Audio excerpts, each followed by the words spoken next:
I know it's very common for people to have dreams of being this great athlete or this great competitor.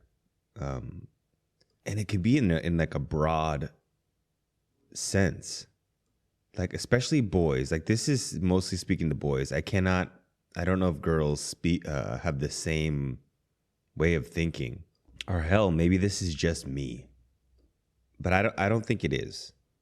I think a lot of boys think this way. They want to be this baseball player or a football player or a basketball player. It's in our nature as boys and men to fight, to quarrel, to compete. I was thinking about this the other day, like, why do boys like guns so much? Like I was teaching an online class, and one of the little boys in my class was like, we were on a break, and he's like, has his little gun, and he's like shooting the camera and stuff. I'm like, why do boys like this? And it's all boys. Like, I mean, obviously it has something to do with evolution. I know when I was a kid, I would sharpen sticks on the ground and try to make bows and arrows and stuff like that.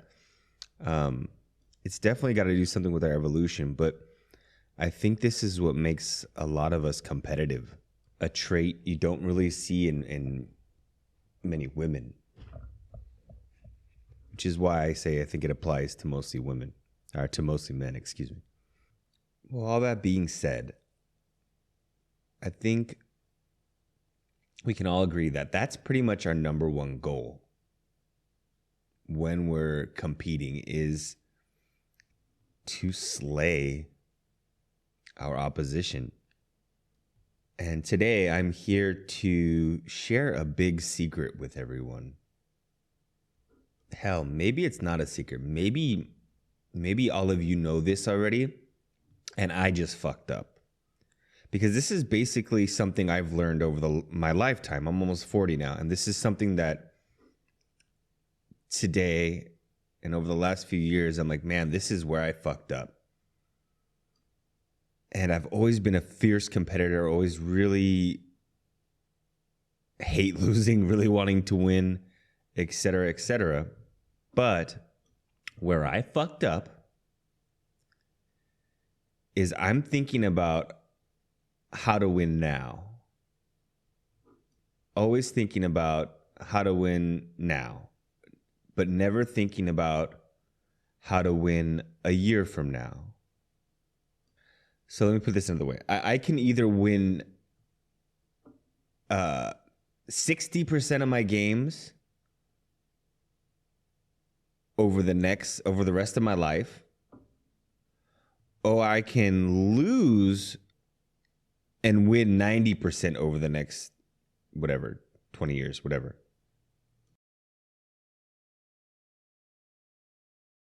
So let me give you an anecdote to show you what I mean.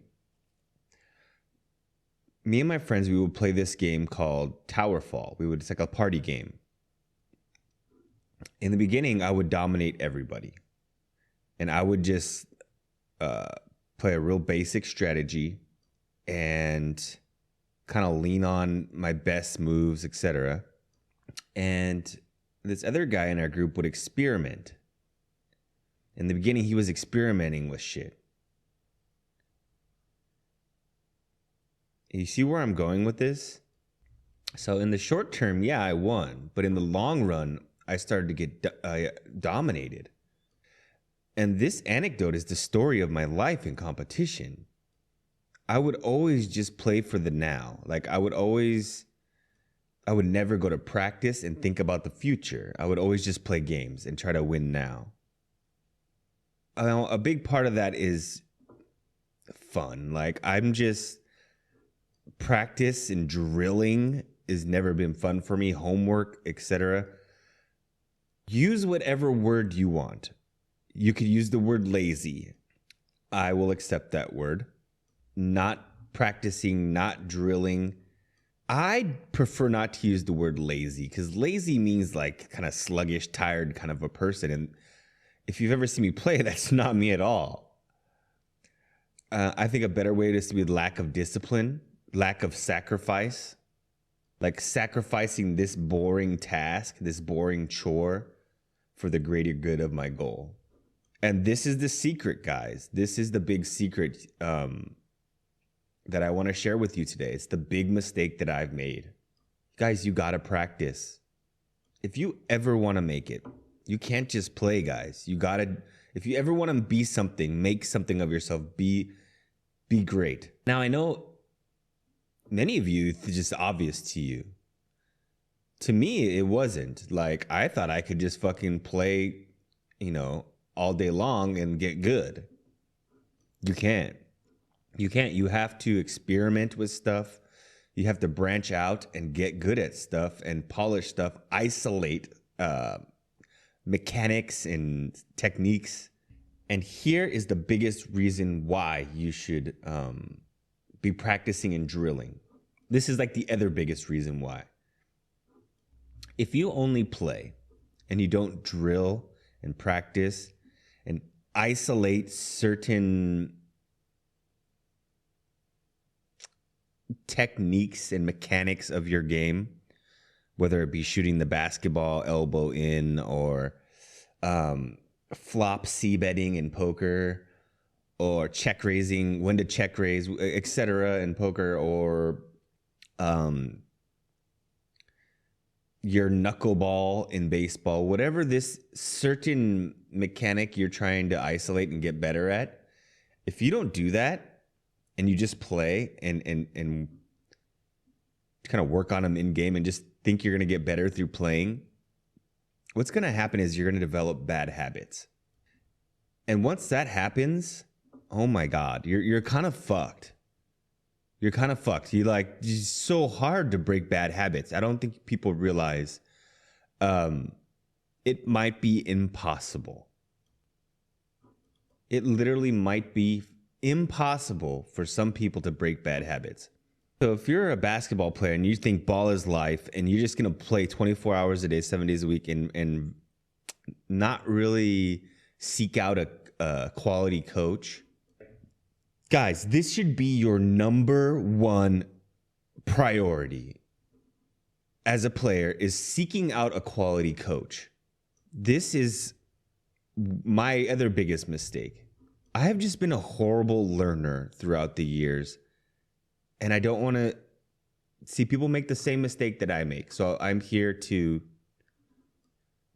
just preach, man. I wish you guys, I hope if you're listening right now and you're like me, maybe there's some 18, 16-year-old who's basically a younger version of me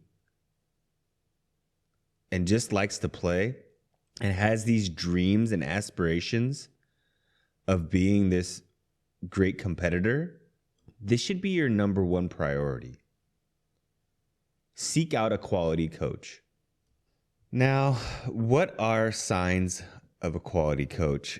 That's that's a tough one. I haven't put any thought into this, but my first instinct is that someone who's very passionate about that sport or game, they don't necessarily have to have the physical ability to perform this sport well, or even they don't even have to be good at it. Now, it helps. Obviously, if you want to learn how to shoot the basketball well and Steph Curry is offering to teach you,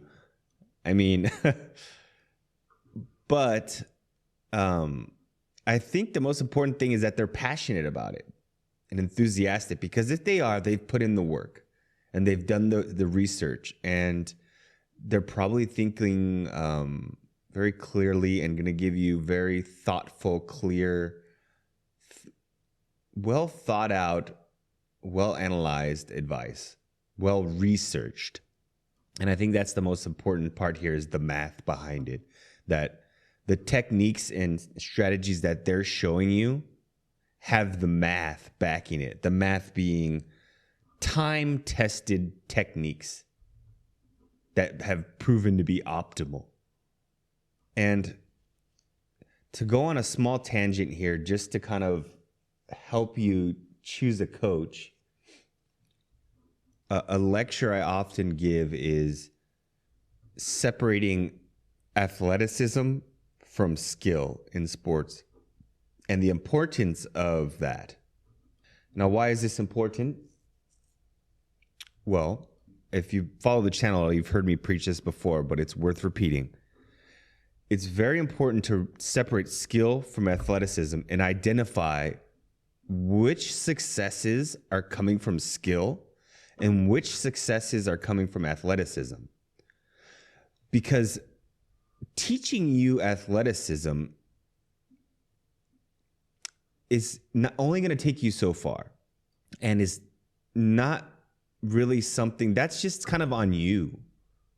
Like, someone cannot really teach you to be athletic. Someone cannot teach you to be 7 feet tall. So when you're trying to learn from someone, I know you might like Michael Jordan, Kobe Bryant, and LeBron James, but these aren't people you really want to be studying. A lot of their successes is coming from being the most athletic people of all time. It is not coming from flawless techniques. You don't believe me? Look at what happens when you take out the athleticism. What do I mean? How do you take out the athleticism? Look at some stats like shooting. Shooting isn't really athleticism, especially free throw shooting requires no athleticism. Look at the free throw numbers. And boom, you're left with purely a skill statistic.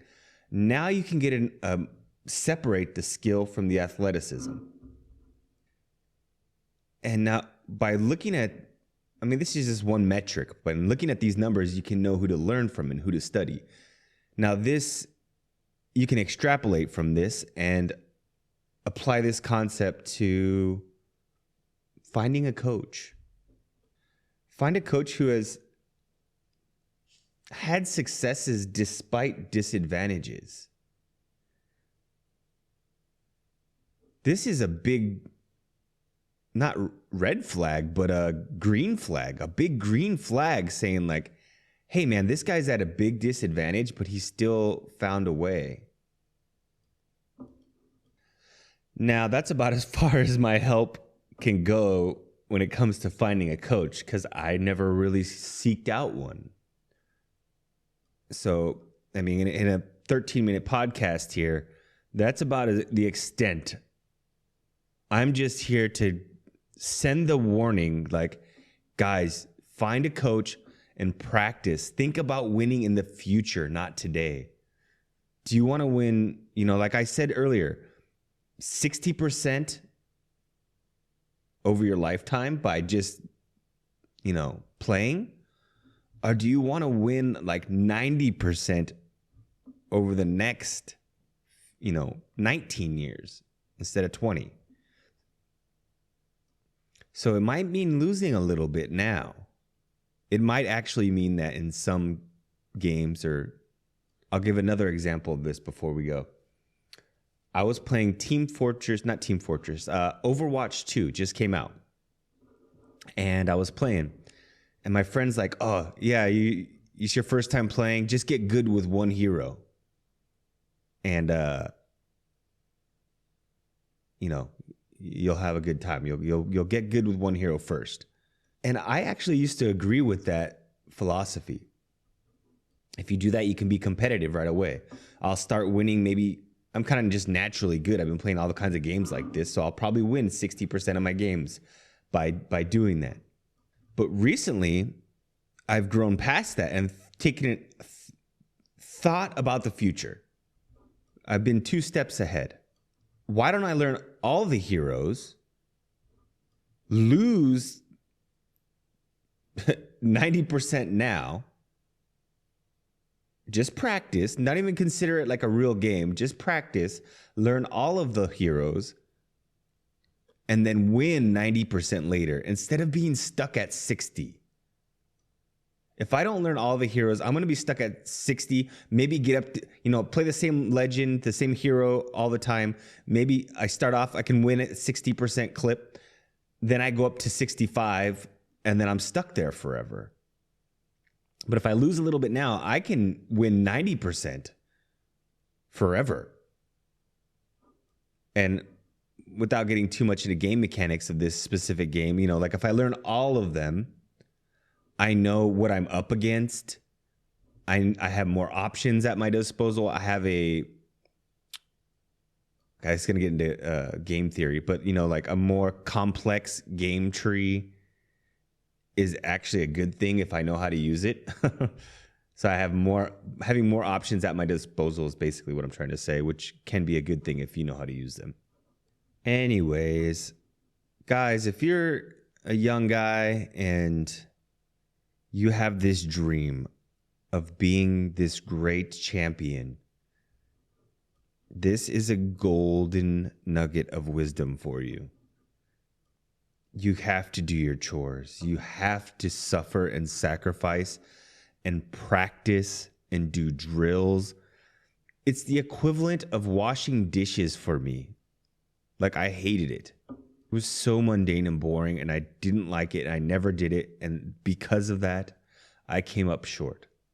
You have to make the sacrifice, guys. You have to do it if you want to be a champion. Maybe you say to people and you think to yourself, like, I want to be a champion at this sport or game.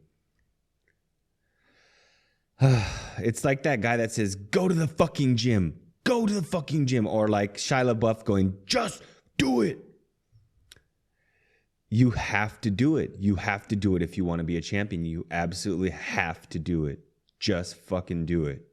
Get off your ass, sacrifice, go practice, go drill, write a calendar, and never break that promise to yourself. Never break that schedule. Do it. Seek out a coach. Priority number 1, seek out a coach, then practice with him. And be very careful about developing those bad habits. Perfect practice makes perfect. Okay? Not practice makes perfect. Perfect practice makes perfect. So you don't want to be practicing the wrong thing and developing these bad habits, and then you can't get rid of them because they're so hard to break. I mean, for most of you, if you really want to be a champion and you're not 6'9", you know what I mean? Like, if you don't have these gifts, you are going to have to be so fucking razor's edge disciplined. So this is so important. I think it's worth elaborating on. If you're not like, if you don't have this LeBron James body or like Michael Jordan, you don't have these gifts. How many people, like, you want to be a basketball player, but you're not tall?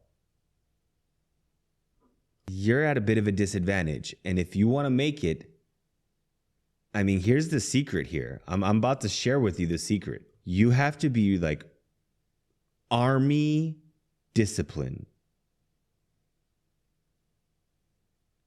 You feel me? Like how they are in the army, they wake up at a specific time.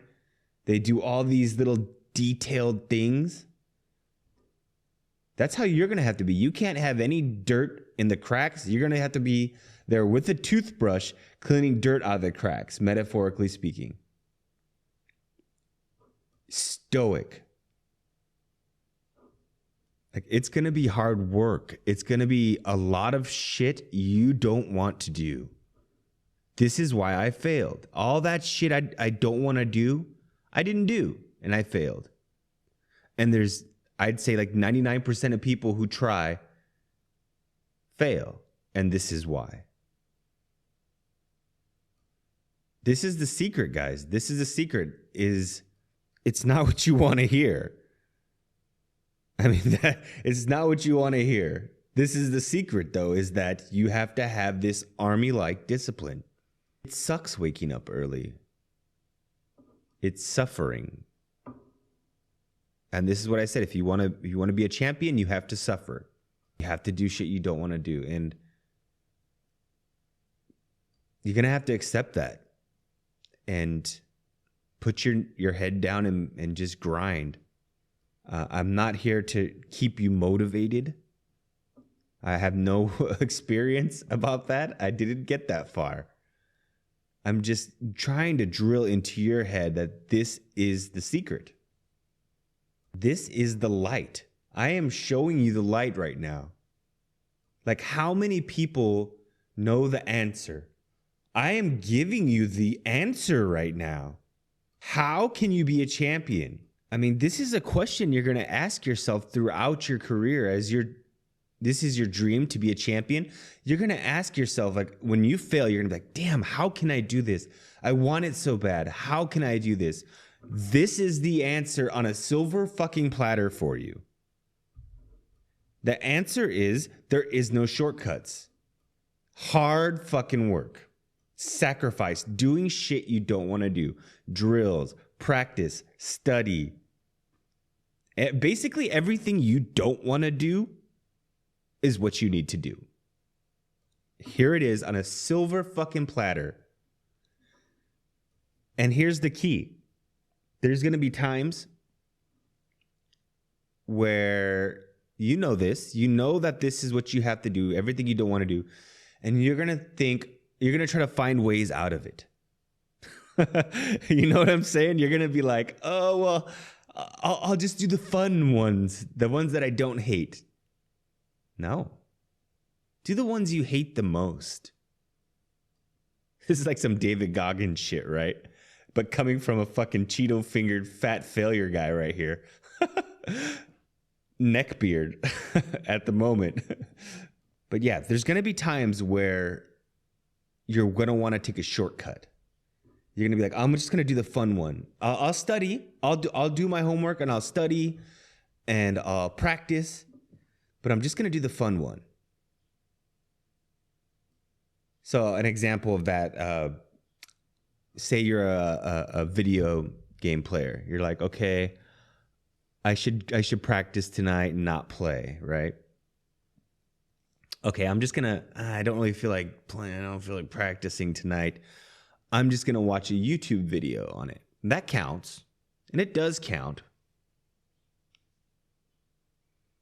But that's kind of like, maybe you do that a little too much. That's always your shortcut you take when you don't feel like doing the real work, doing the one you hate, which is probably the one you should be doing.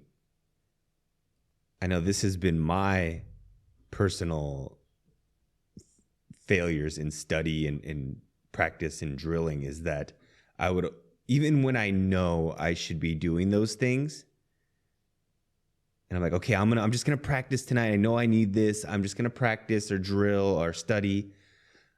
I would still find some fucking bullshit shortcut or just do the easy one or the fun one.